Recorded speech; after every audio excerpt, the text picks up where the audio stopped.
যত ঠকেছি তত শিখেছি, যে ভুল করে তাকে ক্ষমা করা যায়, কিন্তু যে চালাকি করে তাকে ক্ষমা করা যায় না।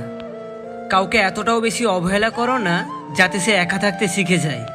একা থাকাটা যথেষ্ট কঠিন, কিন্তু একবার যদি কেউ একা থাকতে শিখে যায়, তবে তার জীবনে কে এলো গেল, তাকে দাম দিল না দিল, তাকে ভালোবাসলো অথবা না বাসলো, তাতে তার কিচ্ছু যায় আসে না।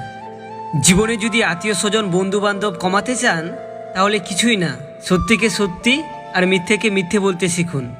নিজের উপর বিশ্বাস রাখুন। জীবনে হার বলতে কিছুই হয় না। হয়তো জিততে পারবেন, নয়তো শিখতে পারবেন।